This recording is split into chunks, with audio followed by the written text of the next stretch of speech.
Buenas tardes, ¿cómo están? Bienvenidos a la presentación de un nuevo libro que sacamos en la colección Coligüe Clásica de Ediciones Coligüe.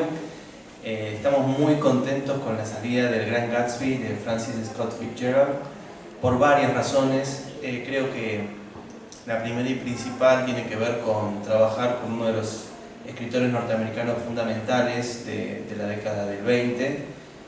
Y por otro lado también el hecho de renovar la lectura de Scott Fitzgerald, que es un escritor que creo que uno asume que todo el mundo ha leído y sin embargo se encuentra con las ediciones que dicen que han transcurrido entre sus dedos y dice, bueno, no sé hasta qué punto, pero en algún sentido me parece que ahí es donde entra el lugar de la traducción y de la importancia que le damos nosotros por lo menos a buscar la persona justa para el libro justo.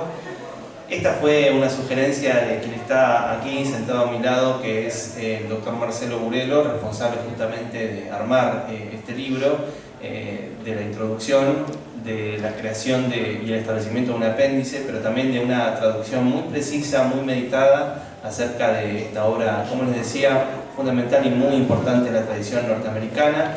El doctor Marcelo Burelo, además de ser un catedrático, es el responsable actualmente de la Cátedra de Literatura Norteamericana, así que en algún punto yo creo que la expansión de la lectura de este texto, por suerte la tendrán sus alumnos en las clases por venir, ya que en algún sentido también pensamos que sea un material, hoy que estamos en épocas de discutir mucho las relaciones entre mercado y academia, por lo menos hay una, yo creo, bastante fructífera y beneficiosa en el sentido de que cuánta gente ahora va a poder leer con esta traducción la obra de Fitzgerald y expandirla justamente en las numerosas clases que quedan por delante. Quien me acompaña también en esta mesa es Pablo de Santis, a quien cordialmente invitamos a la presentación. Fue uno de los nombres que Marcelo propuso y la verdad que es alguien muy compañero de Ediciones Coligüe desde hace bastante tiempo, un escritor sensacional. Yo siempre me da poder hablar con él porque lo leí incansablemente en los libros de Ediciones Coligüe. Pesadilla para Hacker, La sombra del dinosaurio fueron libros que a mí me encantaron. El enigma de París fue uno que he dado también en muchísimas clases y debo decir que además de su vertiente como escritor, como novelista, también es alucinante el trabajo que tiene como guionista de historietas. Hace poco inclusive fue nominado a los premios Cinder por un trabajo reciente y cuando lo propuso Marcelo me pareció que era alguien casi diría soñado para poder participar de esta mesa en la cual hablaremos un poco del trabajo de traducción, de la figura de Scott Fitzgerald, de la importancia del Gran Gatsby y también veremos que otro tema nos sorprenderá en esta presentación. Por supuesto vamos a hablar con cada uno de ellos y en principio voy a tirar la pregunta inicial, la consigna para comenzar la charla, que es, por lo menos a Marcelo me gustaría hacerle la primera pregunta: ¿cuáles fueron los desafíos que encontró en la tarea de traducir a Scott Fitzgerald pensando para este libro y sobre todo revisando cómo fue el trabajo de otros traductores con esta novela? Gracias, buenas tardes a todos, gracias por venir. Gracias Fernando por organizar y sobre todo gracias Pablo que me da un estatuto literario a esta humilde presentación. Fue una pregunta amplia, la condensaré en 2 o 3 cosas. En realidad lo que sucedía con el Gran Gatsby es que, vamos a decirlo de una manera cordial, o quizá no tanto, es víctima de las apropiaciones cinematográficas y cada vez más uno puede detectar en la gente la idea de que no leí el libro, pero vi la película. Y entonces allí hay un problema, un escollo, hay que tratar de paliarlo como se pueda. Por otro lado, se han superpuesto muchas capas tectónicas, digamos, de traducciones, la mayor parte de ellas castizas, hispánicas, no todas, algunas argentinas, en general todas bastante buenas. Y lo que me parece que cabía hacer en una enésima traducción, se dice que es la novela escrita en inglés del siglo XX más traducida al español. No sé si es cierto, no hice la estadística con internet, pero suena razonable que lo sea. De modo que, ¿para qué hacer otra traducción? Sería la pregunta. Y entonces la respuesta era, por primera vez, hacer una traducción muy anotada, donde se dé cuenta de todos los datos contextuales y en particular de algo que ha surgido en los últimos años, que justamente conversamos hace un rato, y que es la existencia de un curioso libro llamado Trimalción, del cual nadie sabe muy bien, cuyo estatuto no se sabe muy bien cómo dar cuenta, porque en realidad es la versión previa de Gran Gatsby. Fitzgerald había enviado un libro pensando que ya lo había terminado y que se lo sacaba de encima y continuar con esa vida autodestructiva y parlantera que llevaba, pero gracias a la consecuencia y la perspicacia de su editor, porque esta es una novela escrita un poco de a dos, entre autor y editor, y hay que decir eso porque la pone en un lugar muy especial dentro de la historia de la filología, el hecho de que el editor casi, no digo que coescribió la novela, pero todo el tiempo sacó uso, ¿no? Entonces Fitzgerald había enviado esa primera versión con un título tentativo llamado Trimalción, pensando que eso iba a quedar. El editor, por supuesto, le dijo, no, esto no puede quedar así, no se entiende nada, sobra, falta. Se la mandó de nuevo. Fitzgerald en esa época estaba viviendo mitad en Francia, mitad en Italia. Estamos hablando de la década del 20, el correo iba y venía. Esto es una historia muy aventurera, funambulesca, muy divertida. Y entonces Trimalción ha adquirido peso específico dentro del mercado editorial porque a fines de los 90, gracias a los filólogos americanos y gracias a la enorme generosidad que siempre tuvo la hija de Fitzgerald, que hizo todo lo posible por validar el patrimonio de su padre, que hizo una gran donación a la Universidad de Princeton, etcétera, etcétera. Bueno, entonces apareció esa edición que normalmente uno no conoce, ¿no? Las versiones previas. Normalmente, después lo puede contar mejor Pablo, pero uno sospecharía que los escritores queman o tiran a la basura la versión previa. En este caso la versión previa fatídicamente circulaba porque le había llegado al editor. El editor la guardó porque guardaba todo.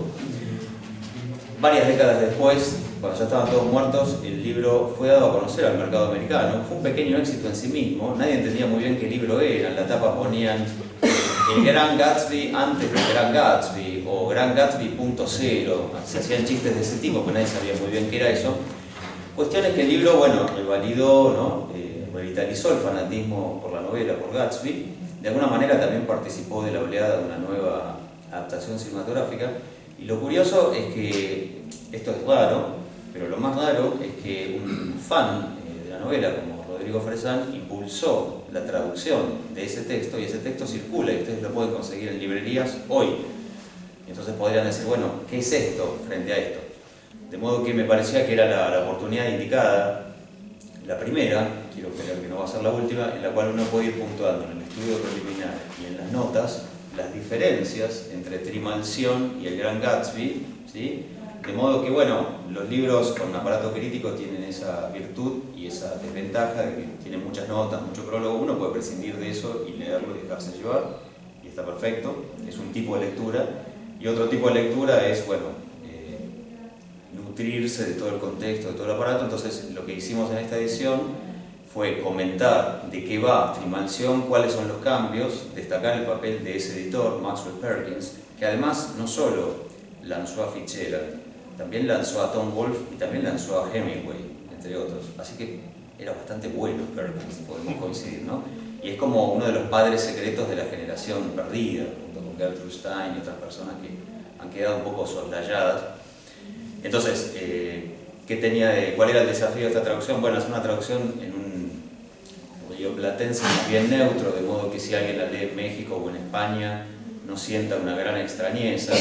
Hace poco salió una edición española, en una prestigiosa editorial, no vamos a decir cuál, y tiene un aparato crítico también bastante decente, pero de nuevo, ¿no? Hay algún casticismo que todos podemos sentir como un gesto de extrañamiento léxico. Para el traductor ese es siempre un problema, uno no puede traducir un idioma neutro, así que tratamos de mantener una especie de rioplatense medianamente culto, en algún caso haciendo una pequeña aclaración. Vamos a decir que el texto, a ver, la imagen alegórica, el texto tiene dos figuras muy fuertes sobre las que pivotea, que son los automóviles y el agua. Y algo bueno que se puede decir de texto para resumir lo fácil y lo placentero que es traducirlo es que el libro fluye como el agua. En realidad no hay mucho trabajo que hacer, en realidad fue muy fácil traducir y muy placentero. Así que bueno, y lo otro, el automóvil, después si quieren lo hablamos. El automóvil lo digamos, el choque, ¿no? El agua, la fluidez, el automóvil es el accidente, el colapso. Pero bueno, fue un placer traducirla, simplemente había que cuidar un poco que un castellano actual, más o menos neutro, de modo que pueda circular en el ámbito hispanoparlante. Y lógicamente esas aclaraciones de lo simbólico, lo alegórico, la novela está llena de referencias ocultas, hay todo un juego de claves, pero me parece que la diferencia fuerte, una diferencia que uno puede marcar, es que había que hacerse cargo de la existencia de Trimalción, porque Trimalción hasta hace pocos años era una rareza, estaba enterrada en un sótano, pero de pronto empezó a circular en inglés, se hizo una versión en Inglaterra, luego otra en Estados Unidos, se tradujo al español, y entonces había que dar cuenta de eso de alguna manera más explícita, ¿no? Y entonces eso está en el aparato de notas y en el estudio preliminar. Así que esos eran, creo yo, como los desafíos de una actualización, además de traer de nuevo el libro al mercado argentino en una colección tan bonita y que siempre circula entre estudiantes, ¿no? Que tiene esa cualidad dual de la doble circulación. El lector de ficción que no quiere complicarse la vida estudiando los contextos o consultando las aclaraciones, puede leer el texto de corrido. Creo que se me fue la mano con el aparato crítico porque, para que no se asusten, la novela en realidad es la mitad del libro, el otro pueden prescindir tranquilamente, no se van a perder nada. Y después está el otro tipo de lector, que es el lector al que estamos acostumbrados nosotros en nuestro quehacer universitario, que es un lector que quiere analizar, interpretar, comentar. Entonces hay como dos libros en uno. Y Pablo, en relación con la lectura de Fitzgerald, justo hice como una especie de abuelo de pájaro, mencioné alguna de tus obras, y lo primero que me da la impresión es que de Fitzgerald uno se sorprendería que vos tengas algún tipo de influencia o de lectura fuerte, pero después pensándolo también quizás haya algunos gestos en tu prosa que no sé hasta qué punto también tienen que ver con cierta lectura de la literatura norteamericana, sobre todo de la generación perdida, que cuando uno piensa en escritores norteamericanos, las primeras referencias son las que mencionó Marcelo, además del propio Fitzgerald, ¿no? Hemingway, inclusive la figura de Stein, que está bastante recuperada en la actualidad. Pero bueno, quería saber cuál fue tu relación por lo menos puntualmente, con el Gran Gatsby. Bueno, leí el Gran Gatsby hace muchos años, me acuerdo en las viejas ediciones de Bruguera, en los kioscos de tapa dura, bonitas. Es una novela perfecta, ¿no? O por lo menos que causa la impresión que uno lee de perfección, ¿no? Tiene algo de ilusión de algo perfecto cuando uno la lee. Y son de esas novelas que pertenecen a la historia de la literatura, libros completamente centrales en la tradición, y a la vez se pueden leer con total placer, ¿no? Por ejemplo, otra novela así para mí es El americano impasible de Graham Greene, ¿no? Es decir, esos libros que uno puede disfrutar completamente, uno se los puede dar a alguien que no leyó nunca nada y lo va a disfrutar, ¿no? Esos libros que despiertan esa confianza, de que no hace falta contar con el prestigio del libro, como si se hubiera publicado hoy y nadie lo conociera, igual funciona, ¿no? Es una historia tremendamente triste, Gran Gatsby, ¿no? Es una tragedia, pero hoy estaba pensando, yo leí justo, antes que leí el Gran Gatsby, lo leí varias veces, pero la última vez que lo leí fue Trimalción, ¿no? Que además hice un artículo sobre eso, diciendo que no tenía mucho sentido publicarlo. Es una tragedia, pero con un malentendido, ¿no? Con un malentendido en la parte final. Pensaba, generalmente el malentendido pertenece al mundo de la comedia, ¿no? Sobre todo los malentendidos de las parejas cruzadas, y qué sé yo, es algo que estamos acostumbrados a ver en la comedia, ¿no? La comedia de Shakespeare, pero también en cualquier comedia más reciente, es un mecanismo muy conocido. Pero aquí está ese mecanismo de las parejas cruzadas hacia la tragedia, ¿no? Por esa confusión que hay en la escena del coche, ¿no? A mí me parece que realmente el Gran Gatsby es esto, es el libro hecho por el Fitzgerald y por su editor lector, ¿no? Me parece que esos son los originales, los libros que aparecen publicados. Hay cierto gusto a rescatar versiones anteriores de todo que realmente no comparto, no me parecen necesarios porque da la idea de que lo original es lo otro, es lo que quedó. Y yo creo que es en esta época donde el papel ha desaparecido en la escritura, ¿no? La edición por suerte sigue, pero la escritura ha desaparecido, que los papeles tienen una especie de prestigio, ¿no? Entonces las versiones anteriores de cualquier texto pueden ser algo que conserva como cierta aura, ¿no? Pero eso es totalmente falso, porque antes no tenía ninguna importancia, los borradores se los tiraban. Acá como el editor se dio cuenta de que iba a ser un clásico, lo conservó, ¿no? Pero bueno, no, me acordaba que hay una película con Perkins, ¿no? Ah, la película, sí. No, sí. La que cuenta la historia de Perkins y Thomas Wolfe. Thomas Wolfe, sí. ¿no? Fue su primer discípulo, digamos. Thomas Wolfe llegó con una novela con 5.000 páginas y Perkins le devolvió 500 y le dijo, esta es tu novela. Hay 4 películas de Perkins, que yo conozco la última, que es muy irritante. Se hizo en su momento, sí.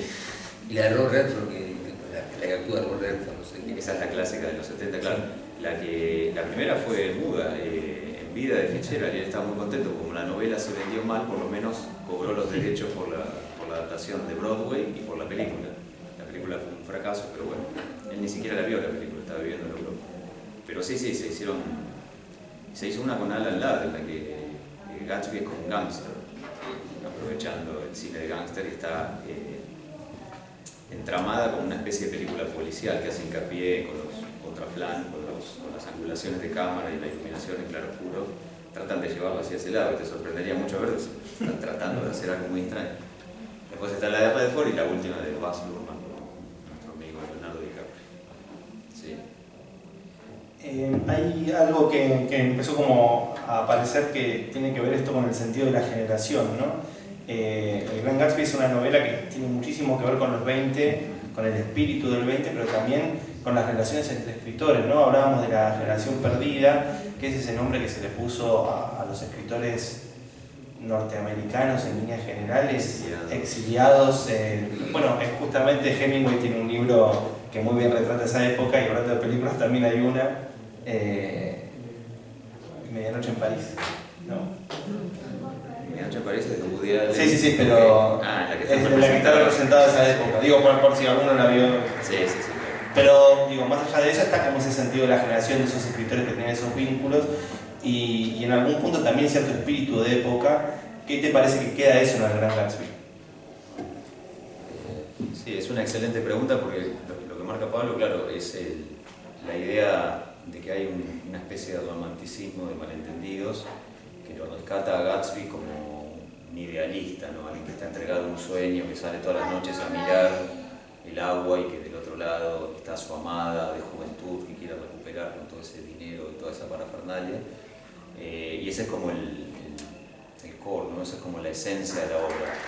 Lo demás está tan presente que uno diría la obra está muy contextualizada, es muy de los 20 por los autos, por la ropa, por la música citada, y al mismo tiempo da la sensación de que eso podría despojarse, podría reinvestirse con otras cosas, y sin embargo la trama podría ser la misma, ¿no? Un joven que quedó prendado de un primer amor y que ahora hace toda esa trayectoria que damos en llamar el sueño americano para llegar a reconquistar por vía indirecta a ese amor que ha perdido. Y eso podría ser contado mutatis mutandis en la actualidad de otra manera. Lo que probablemente quedaría extemporáneo es el idealismo del personaje, porque bueno, es difícil de imaginarlo, pero ya en la época, que era una época muy cínica, de fiestas, donde ustedes tendrán imágenes contrapuestas de esa época. Por un lado imaginarán gente de fiestas bebiendo alcohol, por otro lado la época de la prohibición. La pregunta es dónde consiguen el alcohol. Bueno, lo conseguían en cualquier lado, ¿no? En una época de mucha impostura, hipocresía, ¿no? Show, las películas tratan de explotar ese aspecto. Así que lo que queda es la extemporaneidad de, casi tanguera de Gatsby, prendido y prendado, ¿no? Del primer amor. Y él quiere recuperar eso. ¿Cómo lo hace? Bueno, es una serie de artimañas el que leyó la novela la recuerda y el que no, lo invito a que lo haga. Pero lo que queda es esa idea de que hay personas que tienen un valor, es un valor moral o un principio idealista, como se quiera llamar, que no copertenecen al mundo en el que viven. Entonces uno podría cambiar la escenografía y esa persona estaría totalmente alienada y sería una rara avis aún hoy en nuestro contexto.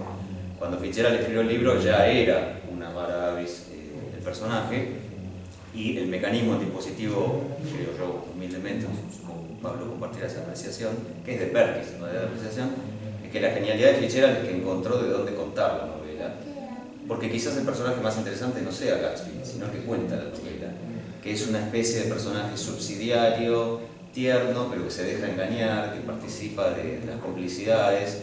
Uno puede juzgarlo duramente y decir que es un pusilánime, e incluso se ha señalado que más de una vez pareciera hasta ser casi impotente, ¿sí? Pero por otro lado es un personaje nostálgico que nos está contando esta historia y él es el que heroiza y le da una dimensión épica a Gatsby. La novela se llama El Gran Gatsby, podría haberse llamado Gatsby, podría haberse llamado Trimansión. Fitzgerald tenía una lista de títulos horribles, ridículos. Perkins le tachaba todo, decía, no, esto es peor, no, todo peor, casi hasta el final se quedaron con el que era menos malo, pero es un hermoso título, ¿no? Pues ya el título anticipa que hay una exaltación, pero la exaltación es de alguien que no pertenece al mundo. Entonces, el que está equivocado es el héroe, pero también está equivocado el narrador.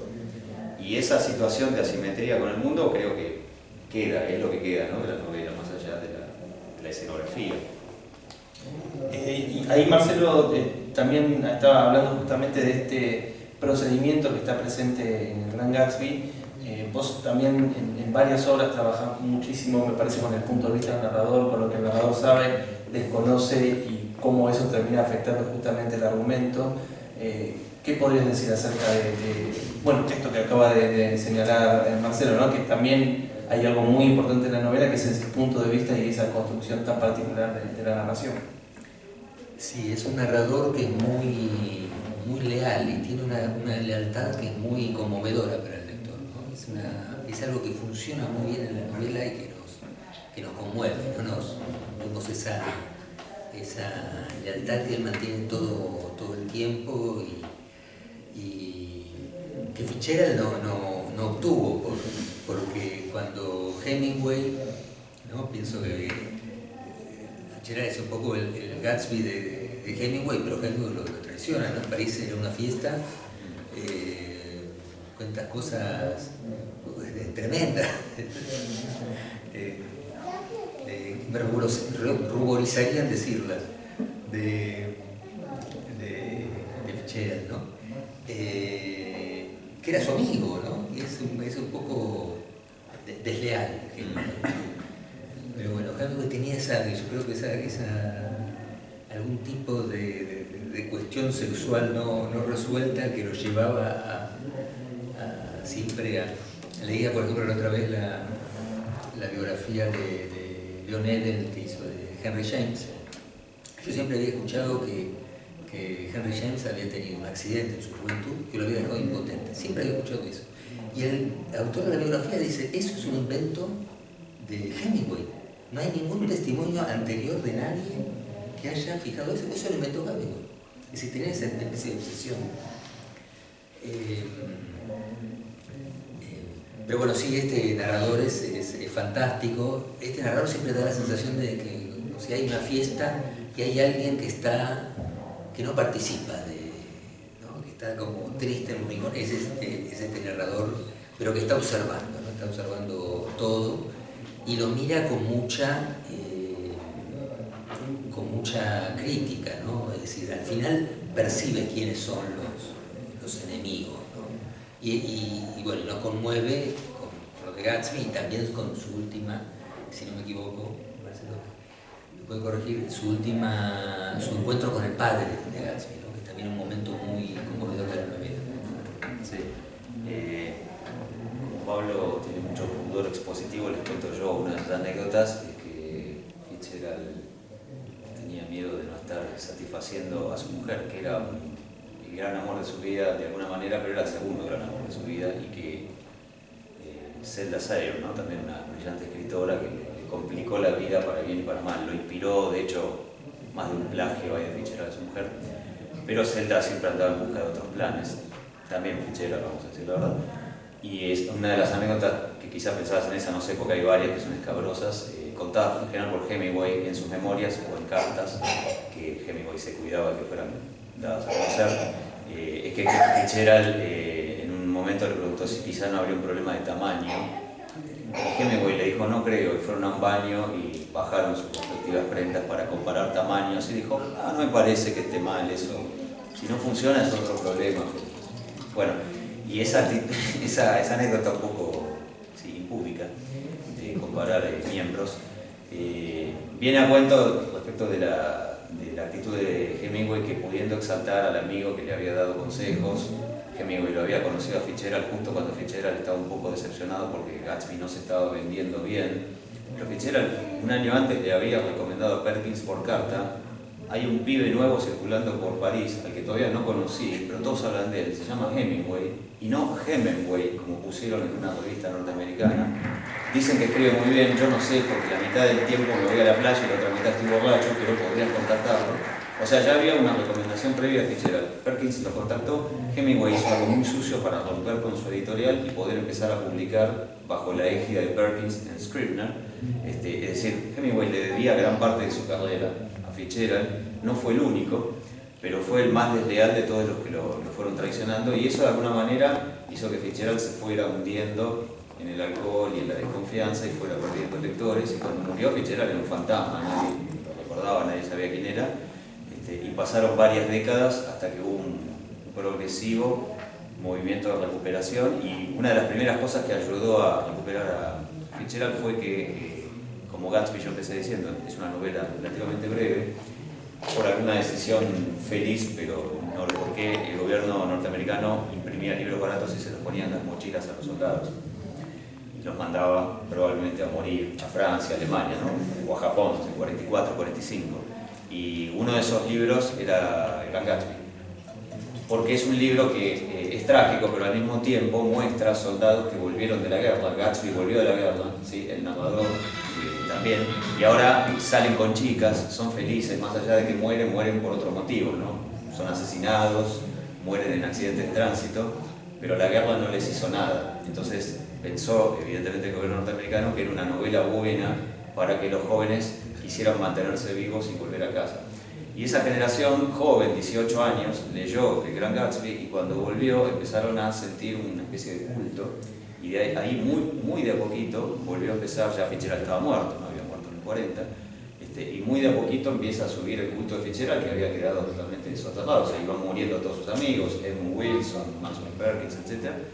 Bueno, finalmente se revalidó, pero eso fue un largo proceso, y una de las cosas que llama la atención, la obra parece perfecta, tiene un par de cesuras internas que si uno se pone puntilloso uno puede notar que ahí hay una inconsistencia o un saltito, incluso hay capítulos que tienen marcas de esa corrección final, que hay como un doble espacio porque cambia el espacio-tiempo y porque Fitzgerald no pudo coser eso, pero la obra es perfecta, en realidad nadie podría decir que hay algún problema allí.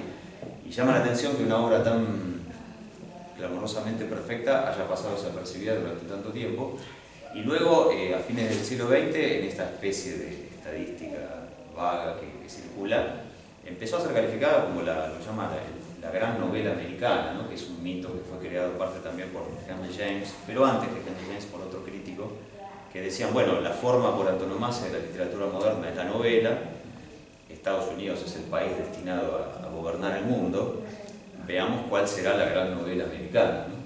Y había candidatos como La Letra Escarlata, Moby Dick, etc., ¿no? Y de pronto, poco a poco, los profesores empezaron a decir, me parece que Gatsby, y cada vez empezó a surgir, y hoy hay una especie de consenso. Estas cosas no se pueden hacer con un Excel, ¿no? Pero hay una especie de consenso que si no es la primera, es la segunda gran novela americana por su perfección, y sorprende cuando uno investiga lo desapercibido que quedó el autor. La novela siguiente de él es otra obra maestra, ¿no? Tender is the Night, Suave es la noche, es una obra perfecta, es una novela maravillosa que tiene una profundidad psicológica. Nadie la leyó, pasó totalmente desapercibido. Qué sé yo, es como inquietante, ¿no? Para alguien que ama la literatura y que valora la calidad del texto. Habíamos empezado recuperando las adaptaciones cinematográficas y me quedé con lo de... O no, diciendo que no había que recuperarla. Pero me quedé con la versión de Robert Redford de los 70 y pensé en esta... O sea, lo vinculé con lo que dijiste recién acerca de la manera en la cual fue leído en el contexto de la Segunda Guerra Mundial. Justamente en los 70 tenés toda una cinematografía muy marcada por Vietnam. Y qué llamativo que sea justamente una de las adaptaciones emblemáticas, sino la que por ahí más que era la de una época que también estaba marcada por una guerra y donde también se estaba releyendo el Gran Gatsby. Yo no sé si a vos te parece que quizás ese contexto en particular también le dio un aire nuevo y quizás de manera opuesta yo creo que también la posibilidad de leer el Gatsby ahora tiene que ver justamente no solo con esta perfección formal, sino también con el hecho de la puntualidad de la historia, de lo concentrado de la prosa y al mismo tiempo de que es una novela muy fácil de leer en el sentido de fluida, ¿no? Digo, no es, por ejemplo, lo que pasa con otros escritores de la misma época, Faulkner, estaba pensando en Faulkner, que es muy difícil recuperar para un lector contemporáneo, pero en cambio Gatsby es algo muy a la mano. Inclusive, debo confesar, ¿no?, que el viernes justo tenía clases con Quinto, en una especie de promoción un tanto vil de mi parte, y dije, bueno, no sé si van a ir a la Feria del Libro el fin de semana, pero se va a presentar el Gran Gatsby, y a mí me sorprendió que había 3 personas que abrieron los ojos y se acercaron después para ver el librito que me lo habían dado hace poco, hace nada, creo que el día anterior con suerte, y quedaron absolutamente deslumbrados. Inclusive una chica me preguntó, una joven alumna, cómo habías traducido algunos términos y empezó a buscarlos y dije, claro, esta chica lo leyó, pero lo leyó con mucho entusiasmo y me parece que eso habla también de cómo una obra puede ser recuperada en diferentes contextos por lectores que por ahí tienen otras preocupaciones, pero bueno, esta especie de persistencia en las interpretaciones habla justamente de la importancia de ciertas novelas. Sí, un comentario fácil que uno podría hacer, pero dejémoslo a título de sugerencia y no de propuesta firme, es señalar que dado que la obra está mostrando el corazón podrido del capitalismo y de un sistema meritocrático en el cual el que acumula va a ser feliz, pero luego está vacío, termina patéticamente, perdón por el spoiler, pero termina muerto en su piscina flotando en una colchoneta, que es una muerte payasesca, patética, incluso el narrador dice que está girando como si fuera un compás, y ahí está de nuevo el tema del agua. Una novela que muestra esto en realidad permite ser contrapuesta siempre a una permanente actualización de las crisis del capitalismo como sistema, si ustedes quieren, pero sobre todo las heridas narcisistas del destino manifiesto norteamericano. Es decir, cada vez que Norteamérica da un traspié, y lo hace a menudo, en forma violenta, en guerras o en invasiones, uno puede pensar que de nuevo está Gatsby allá atrás como la espada de Damocles que pende, ¿no?, sobre un sistema diciendo: tu lógica de dinosaurio, de crecimiento infinito, de acumulación, es una lógica vacía y cínica y terminarás muerto flotando en una colchoneta, en una piscina, ¿no? Hace unos años cuando di la novela hice un chiste tonto, pero funcionó muy bien en la clase. Gatsby está todo el tiempo... Ya me están aplaudiendo. Lo bueno que es... Gatsby está todo el tiempo diciendo que no puede usar la pileta de su casa, la piscina de su casa, porque tiene muchas cosas que hacer. En realidad no tiene nada que hacer, pero siempre piensa que tiene algo que hacer. Finalmente, el día que inaugura la temporada de pileta, lo matan en la pileta. Yo dije, qué mala manera de inaugurar la temporada. Pero bueno, esa idea, ¿no?, de cómo se reduce todo a lo grotesco, ¿no?, esa muerte menor por una equivocación, porque además él no es el culpable, fue todo por un cambio de automóvil, etc.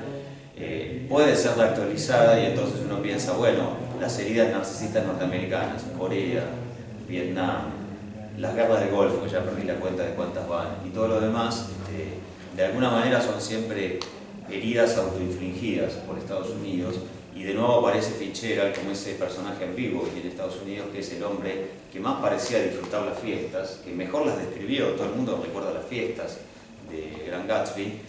De hecho, dejó muchas fiestas afuera. Trimalción tiene más fiestas. Y Franklin le dijo, bueno, suficiente, no es necesario que estén todo el tiempo todos bebiendo y emborrachándose, ¿no? Entonces, por ejemplo, quedó afuera de la novela una fiesta de disfraces, que sería muy oportuno que esté, ¿no es cierto? Y sorprende que Fitzgerald dijo, bueno, esta la dejamos afuera.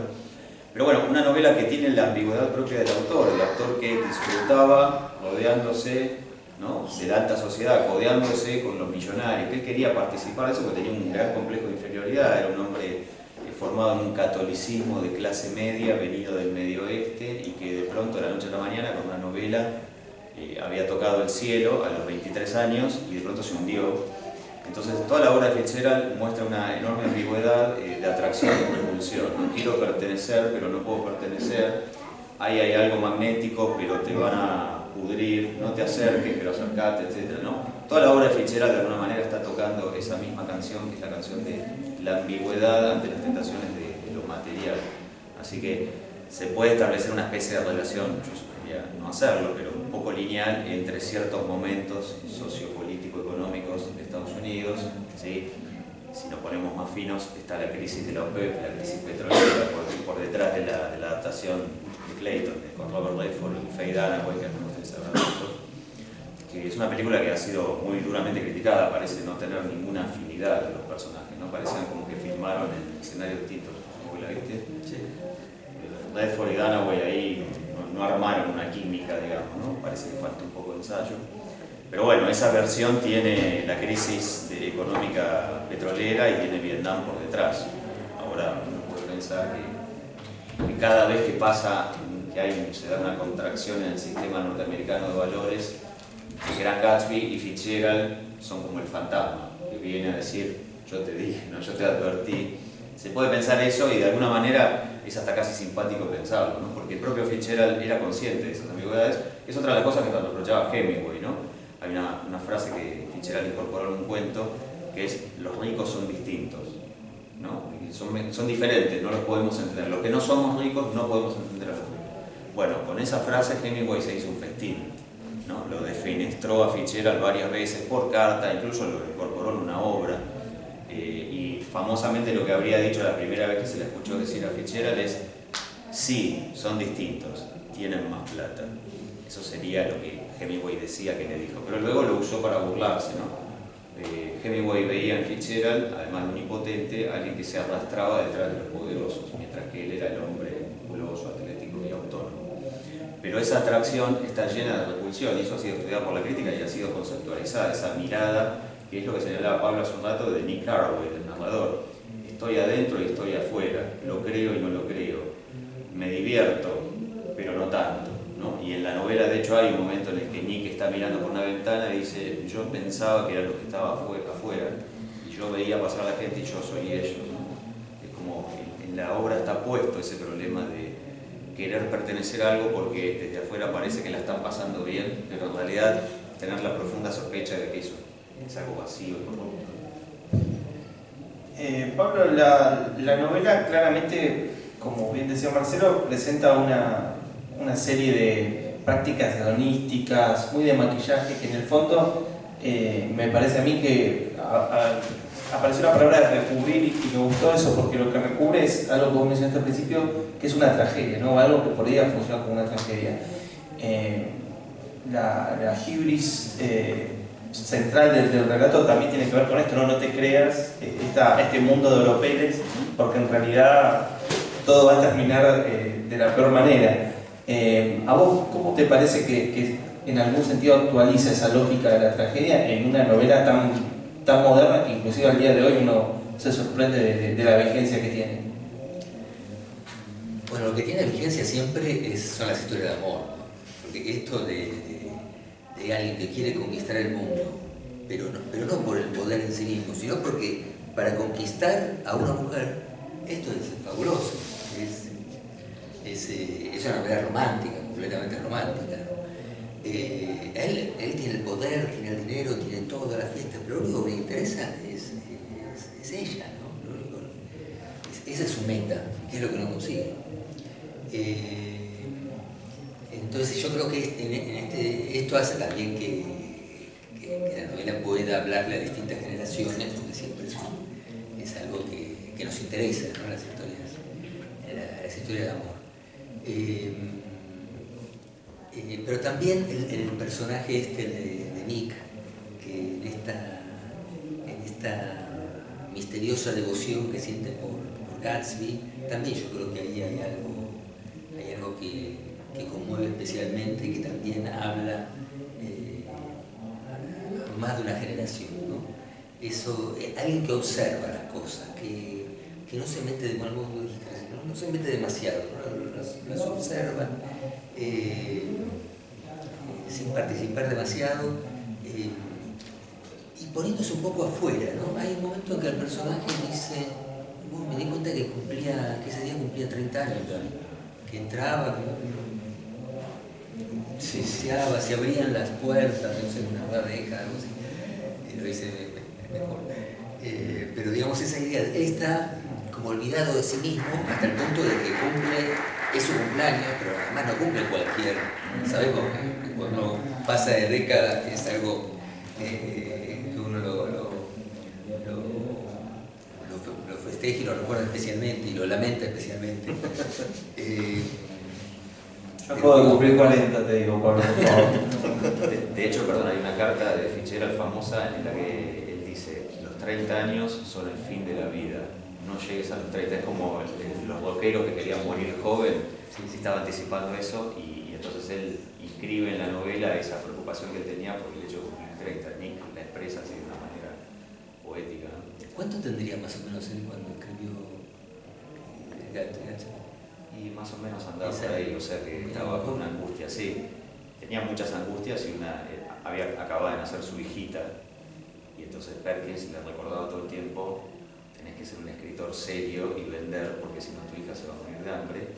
Y ya estaban los 30, claro, la mujer andaba en otras cosas, y su único libro exitoso había sido el primero, que es un libro que demuestra, se ha hablado mucho de cómo Gatsby muestra una gran superación. Es duro decir esto porque entonces parece que una obra sería mejor que otra y es feo decirlo, pero bueno, esa primera novela era una especie de mamotreto y Fitzgerald había metido todo en ella, a este lado del paraíso, ¿no? Fue un gran éxito, pero fue su único éxito. Entonces hay muchos, recordaba, perdón, por decir lo de los 30, que hay muchas zonas de las cartas, los diarios, Fitzgerald, etcétera, en las que él habla de la maldición del éxito prematuro y dice: lo peor que te puede pasar es que te vaya bien con tu primer libro, porque chao, de ahí para adelante siempre cuesta abajo, y los 30 años es la otra maldición. Lo que vas a hacer, hacelo antes de los 30. Ustedes podrán decir, bueno, la medicina alargó nuestra vida, los 30 son los 40, búsquenle la vuelta que quieran, pero hay un problema. Y para cerrar este diálogo tan lindo que estamos compartiendo, el libro tiene en el apéndice una serie de textos que también te pareció pertinente incluirlos. Quería preguntarte qué es lo que te pareció a vos interesante agregar justamente en otra de las cosas que tiene la colección, que es, además de la introducción y además de la obra anotada, incluir siempre en los apéndices algún material que permita quizás abordar el libro de otro lado o sumar una especie de plus a lo que es la experiencia de la lectura. Bueno, es buena ocasión para que agradezca a la editorial, en la persona de Fernando y de Mariano, que hace un rato me compartió unas palabras también encomiosas, porque la verdad que es una colección maravillosa que acerca textos clásicos y así con aparatos críticos, ¿no? Y entonces los textos que convinimos insertar en el apéndice, por un lado hay un prólogo que Fitzgerald, que medio raro, te va a gustar leerlo, porque Fitzgerald lo escribió borracho, para variar, en Nueva York. Fitzgerald durante años insistía en que no habían entendido el Gatsby, que nadie lo había sabido leer, que había habido una conspiración de los críticos en su contra, etc. Lo cual hay cierto sustento para pensar, porque cómo se te puede pasar por alto este libro, ¿verdad? O sea que algo de razón tenía en su paranoia, pero bueno, bregó para que lo reeditara. Entonces la Modern Library dijo, bueno, vamos a editar este libro, le pagamos a este autor unos pocos pesos. Sacaron el libro a 99 centavos, no vendieron ni un ejemplar, pero Fitzgerald tuvo la idea de hacer un prólogo especial. Es un prólogo que llega al Gran Gatsby a través de un cuento que él había escrito, pensando que la novela iba a ser distinta. Era un joven del Medio Oeste que se va a confesar y descubre que en realidad le puede mentir al cura, y ahí empieza a inventar un personaje para hacer mejor a ese contexto mediocre en el que vive. Bueno, él necesitaba el dinero y mandó el cuento así como estaba. Eso es Gatsby, pero es muy distinto a eso, ¿no? Entonces se nos ocurrió también, ese cuento se llama Absolución, y lo pusimos en el apéndice porque claramente está in nuce, digamos, lo que luego va a ser Gatsby. Es como el cuento que Fitzgerald estaba pensando y que luego lo puso en sintonía con Gatsby. Ahí hay dos hechos capitales en la vida de Fitzgerald. Uno es que escribe ese cuento y se da cuenta que es una historia muy rica, ¿no? La historia del joven campesino, medio pajuelano, con complejo de inferioridad, que si se fuera a la costa este se podría inventar un nuevo nombre, una nueva personalidad, olvidar a sus padres. Entonces, esa es la historia que después va a contar en la novela, cambiando cosas, por supuesto. Y el otro hecho es que Fitzgerald, buscando siempre un lugar tranquilo donde estar, se mentía a sí mismo, porque decía que buscaba lugares tranquilos, pero luego iba a fiestas permanentemente en cualquier lugar donde estaba. Pero bueno, se va a instalar en Long Island, y Long Island, esa, como su nombre lo indica, isla larga, estaba llena de personajes de los cuales él empezó a documentar lo que después iba a hacer Gatsby. Así que son las dos cosas que de algún modo dispararon la escritura de Gran Gatsby, y entonces ese cuento lo pusimos en el apéndice porque es un documento capital para entender y puede ayudar a entender también un proceso creativo de extensión, ¿no? Trabajar la forma corta y trabajar la forma larga, cómo Fitzgerald condensa en un cuento lo que sería la idea de Gatsby y luego la va a desplegar al año siguiente ya en Europa, y eso será la novela. Bueno, muchas gracias Marcelo y muchas gracias Pablo por participar de la charla. Yo no quiero dejar de cerrarla sin abrir la posibilidad de que si alguno quiere hacer alguna pregunta, es un gran momento. Todavía nos quedan 10 minutos, así que no sé si alguien quiere levantar la mano con valentía. Sí, por supuesto. Bueno, yo como colega, nada, muy interesada por los desafíos de la traducción en sí, si va a estar dando alguna clase en alguna facultad al respecto, porque me parece que sería interesantísimo. Abrir el trabajo de traducción. Trajo el nombre de la puerta y me perdón. Vi que entró alguien y me asustó. ¿Cuál sería la pregunta? Para el traductor. Sí. La pregunta sería qué desafíos lingüísticos le planteó el libro, y también si va a estar dando alguna clase al respecto, digamos, traductorado para abrir.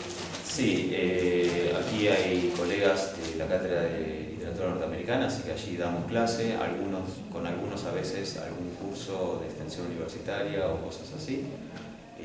Tenemos un website que se llama Profetas y Monstruos, ahí pueden consultar alguna información, perdón por el chivo. Desafíos lingüísticos, bueno, estamos en la UBA, ¿no?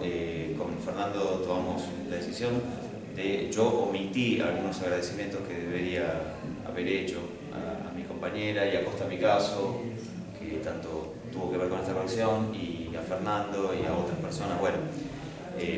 Pero pusimos un agradecimiento que es más un statement político, donde le agradecemos a los estudiantes de la Universidad Pública, Gratuita y Laica de Buenos Aires, con toda la intención del mundo, porque esto lo hicimos en diciembre.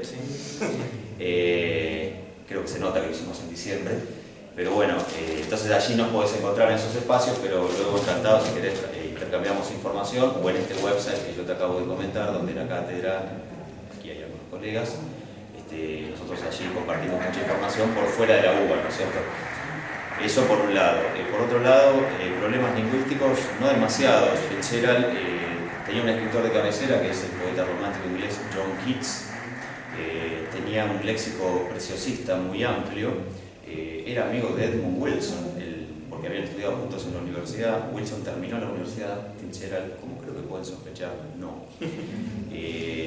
Pero bueno, quiero marcar con esto, Fitzgerald era un hombre bastante más leído de lo que muchos piensan, porque tiene fama de parrandero y de chantapufi, pero no era nada de eso, era un hombre bastante sólido dentro de todo, y entonces maneja un léxico por momentos amplio. Lo que se ve en Gatsby no tiene demasiados problemas para resolver, salvo algunas palabras puntuales en las que uno tiene que elegir un concepto muy específico, pero creo que el mayor desafío por ahí es el ritmo, mantener el ritmo, y en ese caso lo que hay que hacer es olvidar el texto original y entender que tenemos un sistema de puntuación distinto y administrar y dosificar comas, puntos y comas, guiones y comillas de una manera distinta, porque el lector norteamericano esto lo lee de una manera y el lector hispanoparlante lo lee de otra. Entonces me parece que hay que cuidar más eso que las palabras en sí. O sea, es más importante quizás un gesto de dejar fluir el texto que de diccionario. El diccionario, quizás un traductor, como suele suceder además en la traducción, donde sabemos que el mejor traductor es el que domina la lengua destino al punto de que es un buen escritor. No digo yo lo sea, aquí tenés un ejemplo infinitamente mejor, pero digo, un buen escritor puede producir un buen texto en la medida en que piense que eso lo va a leer alguien que no va a tener el original en inglés a mano. Entonces, lo más duro y lo más triste quizá para nosotros que somos profesores de literatura es que hay un momento en el que te tenés que olvidar del original y leerlo aparte. Bueno, eso es un poco un trabajo. ¿Y buscaron modernizar el estado de lengua o mantener...? Sí, un poco. No me gusta, yo tengo formación universitaria y esto está pensado fuertemente para estudiantes, de modo que allí uno trata de hacer la menor tradición o el menor distanciamiento posible, ¿sí? Benedetto Croce inventó ese jueguito de que traductore, traditore, que todos lo decimos todo el tiempo para justificar las cosas que hacemos. Necesariamente tenés que apartarte, pero es un texto que fluye muy fácilmente, no tiene mayores problemas. Estoy seguro de que cualquiera... De hecho, un buen consejo se puede dar a alguien que tiene un inglés mediano, es que se anime a irlo leyendo en paralelo, porque a veces la mejor manera de dominar un idioma es entrar con cariño en una obra. Así que, y esta sería una buena ocasión, es una novela no demasiado extensa y no demasiado compleja en términos lingüísticos, ¿no? Que se le puede sugerir a cualquiera que tiene rudimentos de inglés que la vaya avanzando en ambos idiomas. La próxima hacemos una bilingüe. Un libro que va a quedar así. ¿Alguien más tiene alguna pregunta? Bueno, veo que la avidez va a ser respondida por la compra del libro, el cual está ahí con mi compañera Luz. Tenemos ejemplares que acaban de salir de imprenta. Este es el primer punto de venta, así que tengan la gracia y la alegría de ser los primeros compradores del Gran Gatsby. Marcelo Borello ya está en otro proyecto, es más, ya quedamos en reunirnos en la semana para el próximo, lo cual me da mucha alegría, más allá de que lo quiero y lo respeto. Fue mi profesor hace ya muchos años. No, por favor. Y hace muchísimos años. Ni me acuerdo cuándo fue. Y nada, me parece que su trabajo es impecable como traductor. Y qué bien que hayas mencionado a Costa Picasso, porque justamente en la colección clásica hay muchos textos traducidos del inglés por Costa Picasso y ha sido un traductor muy querido por nosotros. Lamentamos muchísimo su fallecimiento, así que también les recomiendo como complemento a su traducción de Moby Dick, hablando de la gran novela norteamericana, que Pezzoni era un gran traductor, pero me parece que Costa Picasso en esta lo superó ampliamente. Nada, muchas gracias Pablo por sumarte a esta charla, la verdad que fue muy lindo lo que aportaste y les agradezco a todos por venir. Seguimos en la feria el día de mañana a las 4 de la tarde, para aquellos que quieran seguir en el mundo de la colección clásica. Tenemos una charla sobre la edición que sacamos de las bases de Juan Bautista Alberdi, donde va a estar Lucila Pagliai, Eduardo Josami y Fabio Wasserman, que es un poco, hablando de discutir los clásicos, discutir las bases de otro lado, con respecto a cierta apropiación que andan dando vueltas. Así que los invito a las 4 de la tarde aquí en la Feria del Libro para participar de la charla. Muchas gracias.